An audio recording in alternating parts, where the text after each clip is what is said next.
রহমানুর রহিম। আসসালামু আলাইকুম। প্রিয় ভাই বোনরা সবাই কেমন আছেন? আশা করি ভালো আছেন। মানুষের ক্ষতি করাটাও এক প্রকারের ঋণ, যেটা কেউ না কেউ তোমার ঠিকই ফিরিয়ে দেবে। তুমি যাকে মন থেকে ভালোবাসবে, দেখবে সেই তোমাকে সবচেয়ে বেশি কষ্ট দেবে। কথাটা এক সময় আমার বিশ্বাস হতো না। ভাবতাম এটা আবার কেমন করে হয়। কেউ তার ভালোবাসার মানুষকে শুধু শুধু কষ্ট দিতে যাবে কেন? কিন্তু বয়সের এক সময়ে এসে বুঝতে পারছি কথাটা একদমই ঠিক। কোনো কিছুকে বেশি গুরুত্ব দিলেই খুব তাড়াতাড়ি সেটা শেষ হয়ে যায়। বেশি কেয়ারিং হতে যাবেন, বেশি গুরুত্ব বোঝাতে যাবেন, নিজেই কষ্ট পাবেন। তাই ভালোবাসার মানুষকে বেশি পাত্তা দেবেন না। অতিরিক্ত লবণ যেমন তরকারির স্বাদ নষ্ট করে দেয়, অতিরিক্ত আবেগও ঠিক সে রকমই সম্পর্ক নষ্ট করে দেয়।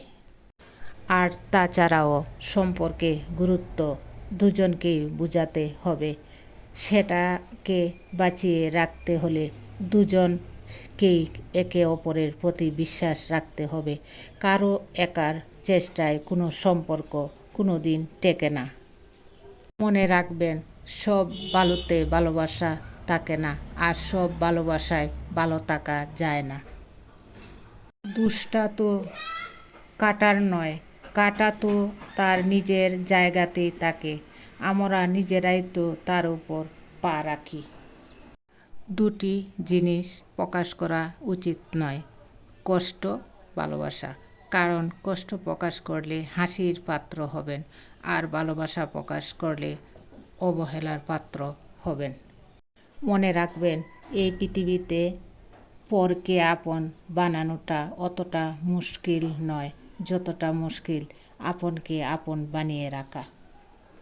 জীবনে কিছু শেখো, আর নাই শেখো কেমন করে টাকা ইনকাম করতে হয়, সেটা অবশ্যই শেখো।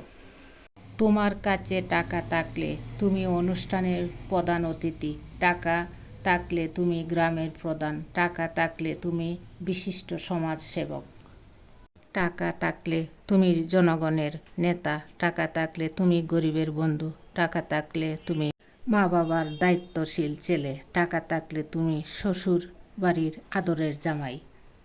জ্ঞান দেওয়া মানুষগুলি এটা তো বলে মরলে টাকা সাথে যাবে না, কিন্তু তারা এটা বলে না যে টাকা ছাড়া এই পৃথিবীতে টিকে থাকা বা বেঁচে থাকা যায় না। তাই প্রিয় ভাই বোনেরা, সবসময় মানুষ টাকারই মূল্য দেয়। ধন্যবাদ সবাইকে। আসসালামু আলাইকুম।